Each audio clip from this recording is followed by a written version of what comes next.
Hi and welcome to another video of mine, and this video is going to be about why I think that gay dating is so fucking damn hard in India. Because, well, there are a lot of reasons why is it so damn hard in India, but number one reason is that like the people are much more likely to be in the closet than they are out in the open in other countries, like other developed countries like European nations or the Americas and all that. So yeah, basically, people are now that socially aware that what are the different labels are that, and a lot of homophobia all around the society and everything. And because of that, a lot of people do not come out. A lot of people are not like not coming out just to their like friends or families or all of that. Like they don't even come out to themselves. Like they still today consider themselves like straight, but they're sucking dicks in a parking lot. So yeah, which is totally weird. But like I'm like, yeah, sure, you can be straight and explore your sexuality with other men, but if you continuously keep on doing this and you are actually enjoying your sexual adventures with other men, then there's a pretty good chance that you're probably bi or gay and you're not completely straight. So yeah, but as a result, a lot of people are closeted in, and a lot of people are just looking for like that one night thing, or like the sucking a dick in the parking lot, or getting the dick sucked in the parking lot or something like that, and not anything more than that. So yeah, people are so much closeted in around the area, so that like I once actually met a person who actually lived very close to me, in a Grindr grid. And yeah, he invited me to his home, and when I asked him like, okay, I don't know how you look like and all of that, so can I like at least know who you are before that? And he said like he's pretty discreet, he wouldn't actually want to give out any of the information regarding what his name is, or this or this or this and that.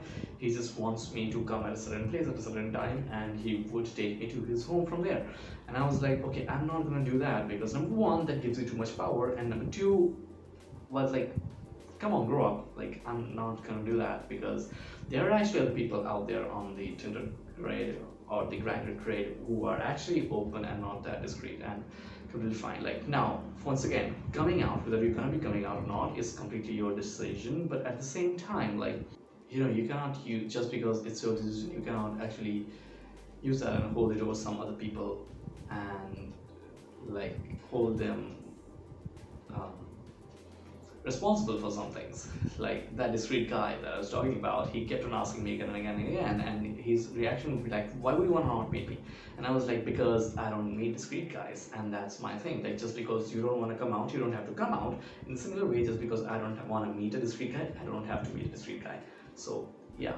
Number two, second point is pretty related to the number one point, which is everyone is kind of looking for hookups and everything, and no one is looking for something serious and all that, which I completely understand, because with the advent of the Grinder and Tinder and all of that, like hooking up and finding sex is actually very easy, and it kind of is a gamified experience that a lot of people do that, and I like as a result a lot of people enjoy that as well.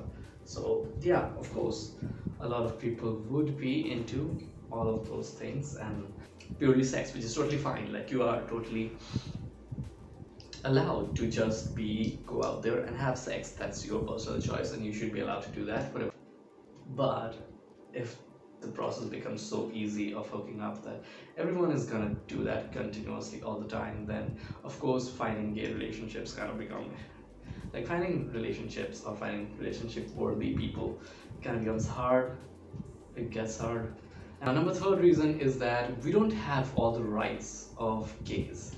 And actually the fourth thing fourth point is kind of related to that. Since we have to not have rights, all the gay rights, gays are not that socially acceptable in our society, and as a result we are not lawfully acceptable completely by this, and also neither socially acceptable completely. So as a result, we are always treated as a second class citizen. So most of us just try to do the most that we can, and at least in India, and like just live our lives. So as a result, since we are constantly treated like a second class citizen so much that it becomes like a cycle where we are unfulfilled with our life. We find sex to feel make ourselves feel fulfilled, and sex makes us feel fulfilled. And once again, after a few days, we feel unfulfilled because we don't have those rights to marry someone or to do this and to do that and all of that.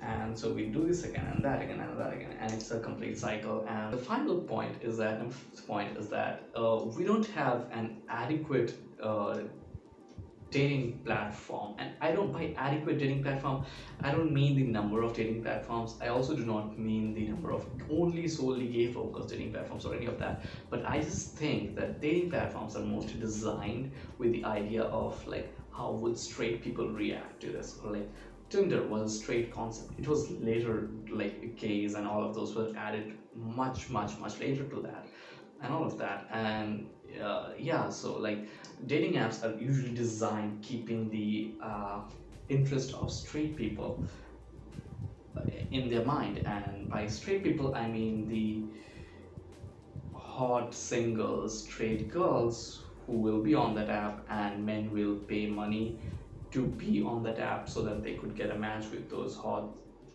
straight woman singles.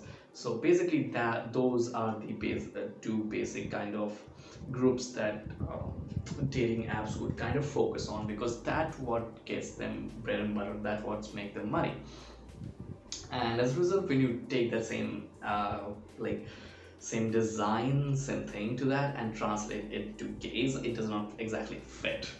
Yeah, and when you take something as Grinder, which is like a complete complete full freedom, you complete end up with basically a virtual bathhouse. So basically, we have like a straight dating app and like kind of fitting that haphazardly to the gay society and like the gay culture and everything. And on the other side, we have basically the bathroom, sorry, not the bathroom culture, the basically the bathhouse culture of the old days, completely taken and fitted into the internet in the form of grinders. So we don't have anything in between that, something that is not like a bathhouse culture of grinder, something that is much more dating focused, but is designed completely based on keeping gays in their mind and not straight. And there are a few apps like that. There are actually an app called Chappy, but I don't think it is available in India. Actually, last time I actually like tried to download it,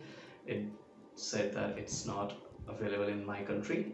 So as a result, those are all the things that leads to like major catering problems. I actually have made a video previously to actually show the gay how hard is dating as a gay man in India, and I quoted that through statistics and all of that, and I will link that video on the I thing and also in like the video suggestion that you get in the left side, and also my subscribe button will be here and down there, like buttons and all that.